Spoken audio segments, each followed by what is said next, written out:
சரி ஜின்னி, உனக்கு யாரை ரொம்ப பிடிக்கும்? அண்ணா.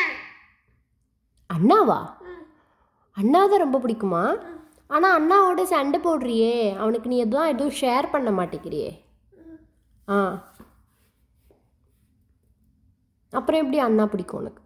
அம்மா பிடிக்கும். இப்போ அம்மா பிடிக்குமா? சரி, அம்மா பிடிக்கும். ஆனால் அம்மாவை தான் நீ கோவம் வந்தா ஊருக்கு போ அப்படி சொல்றியே. அப்பா பிடிக்கும். டேய், சரி, அப்பா பிடிக்கும்னு சொல்கிற. நேற்று நைட்டு அப்பா என்கிட்ட வான்னு சொன்னதுக்கு நீ வேண்டாம் அம்மா மட்டும்தான் வேணும்னு சொன்னியே. அம்மா வேணும். இப்போ சொல்லு யாரை பிடிக்கும் உனக்கு? பிரியாட்ட பிடிக்கும். ஜாய், அடுத்தது அத்தை கிட்ட போயிட்டியா நீ? அப்போ உனக்கு அண்ணா பிடிக்காதா? அண்ணா பிடிக்காது. அம்மா பிடிக்காதா? பை. ஏய்